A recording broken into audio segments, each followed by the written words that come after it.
everything. Something about your love.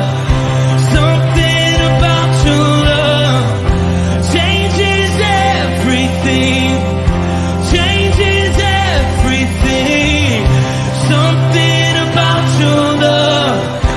Something about your love changes everything. Changes everything. Something about your love. Something about your love changes everything. Changes everything. Something about your love. Something about your love changes everything. You turn my morning into dancing. You turn my morning into dancing.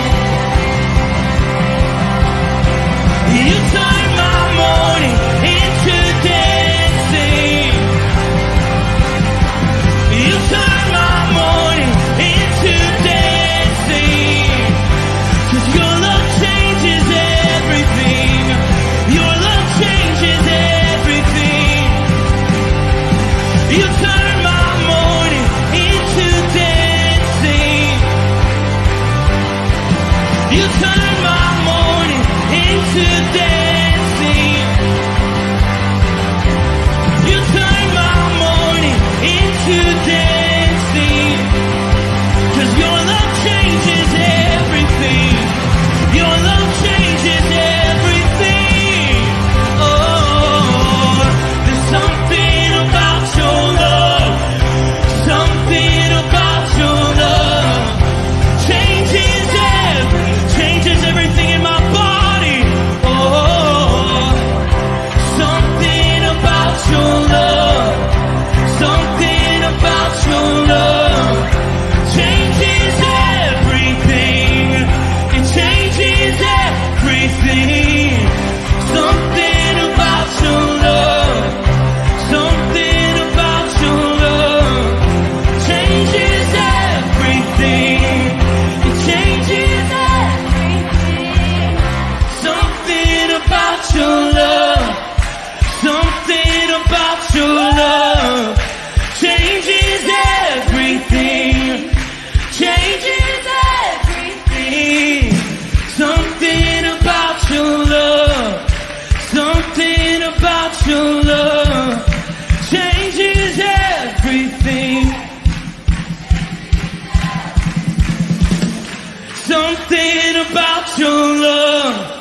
Something about your love changes everything. Changes everything. Something about your love. Something about your love changes everything. Changes everything. Something about your love.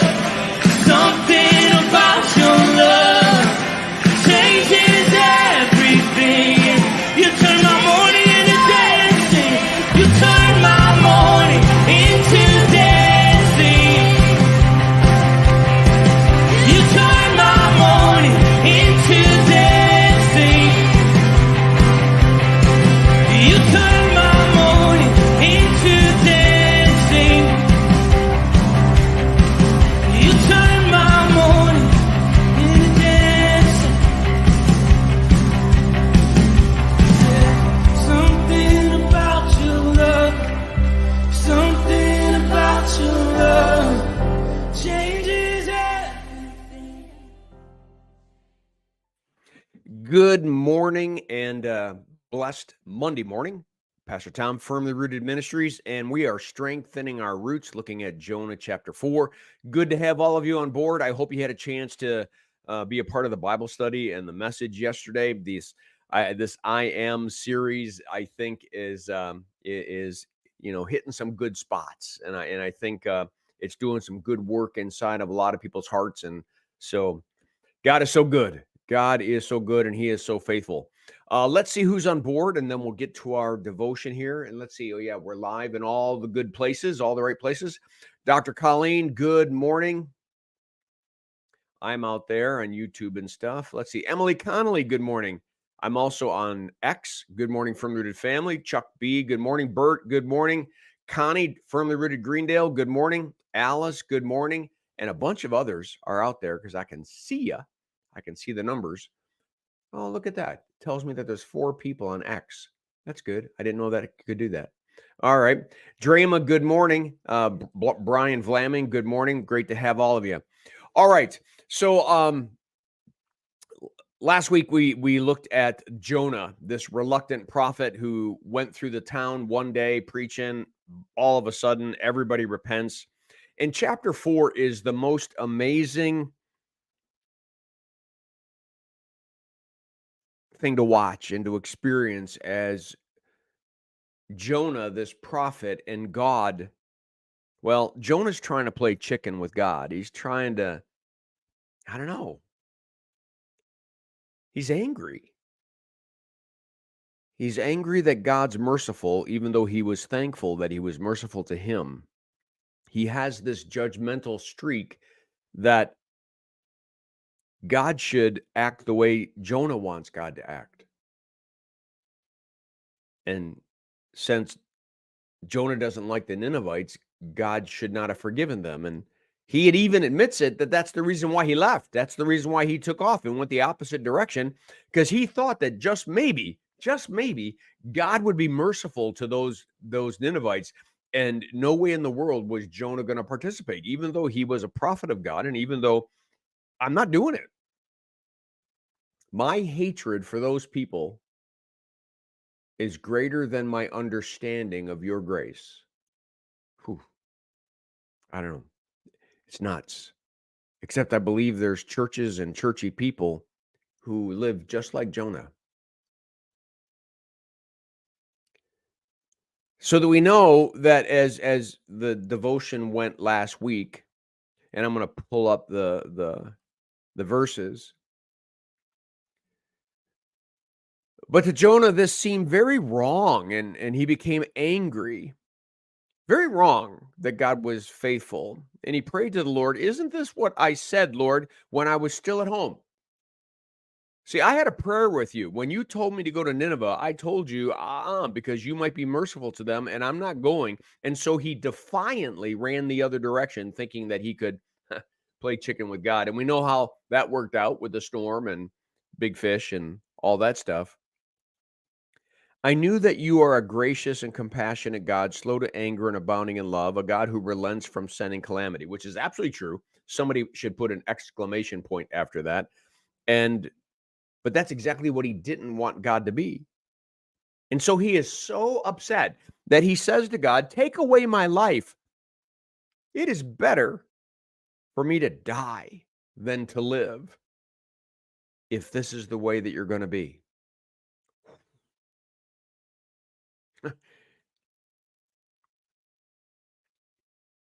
Can you absorb that just for a second?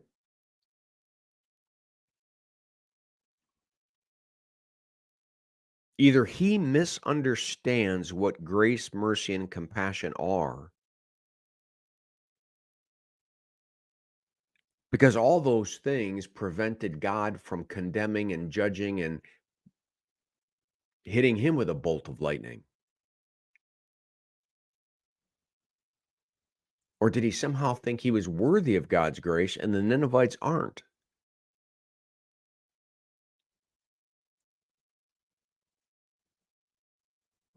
Where did the hatred come from?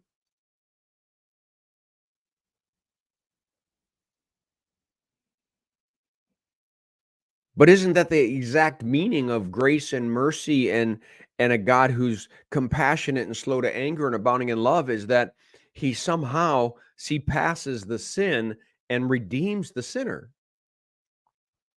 Which Jonah would have to say, "I'm one of them." And so God asks the most profound question. He doesn't get into an argument with Jonah. He simply says, "Is it right that you're angry? Is it right for you to be angry?" He's asking him to probe inside. I would ask you to probe inside. Where are you thinking, feeling, judging, in a way that's not consistent with the very character of God. So my verses today start at verse 5. Jonah had gone out and sat down at a place east of the city, and there he made himself a shelter, sat in its shade, and waited to see what would happen to the city. So he is still wondering whether God might change his mind after he changed his mind and agree with Jonah, this suicidal prophet who wants to go nose to nose with God, that maybe he'll listen to me and he'll end up judging the city. Or maybe the city will stop repenting and make God angry again, and I can sit back at a distance and watch hellfire fall down and consume the city. He's not going home praising God for being gracious and merciful. He's angry. He's frustrated. God's not acting the way that he wants him to act. So what does the Lord do? Strike him? Smote him? Then the Lord God provided a leafy plant and made it grow up over Jonah to give shade for his head to ease his discomfort, because it's hot out there. And Jonah was very happy about the plant. Now, bear with me here.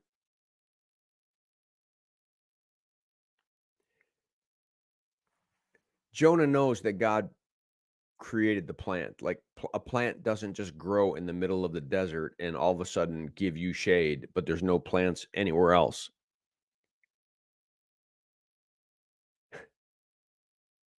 And he's thankful for God's compassion and his mercy to Jonah.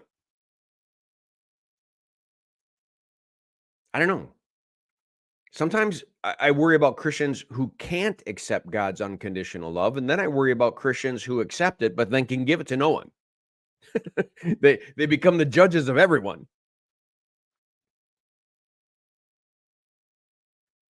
Jonah's so happy that God, why didn't you just smack him around, make him suffer out there in the desert? He actually creates a shade for him and allows an ease to his discomfort. But at dawn the next day, God provided a worm which chewed the plant and it withered. When the sun rose, God provided a scorching east wind. Oh, sounds like when he provided a storm. He's now controlling nature again, and he provides a scorching east wind, and the sun blazed on Jonah's head so that he grew faint. Now it is on. You loved it when I was merciful, but you didn't like it so much when I withdrew my mercy. You didn't create the plant, I created the plant, and I caused the plant to die. Jonah seems to run his whole life by his emotions and how he feels rather than on God and who he is and what he says.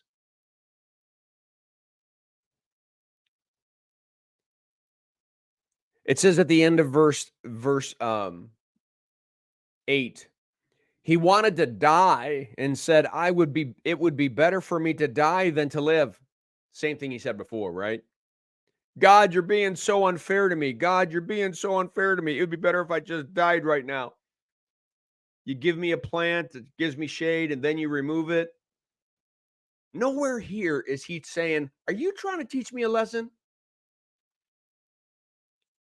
I mean, sometimes I want to say this guy's an idiot.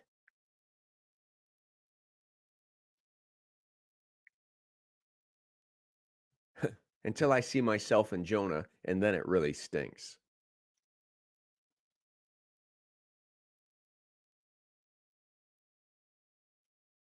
Remember the question that Jesus got asked about him being angry? Here it is again. Verse 9. But God said to Jonah, is it right for you to be angry about the plant?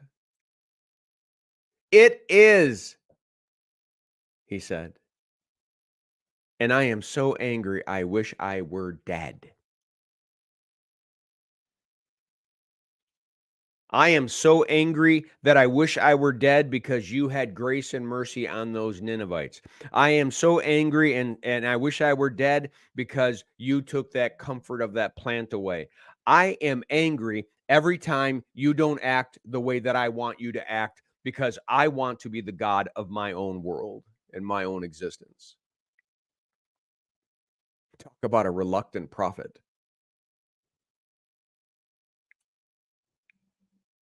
He's just not listening to his own message.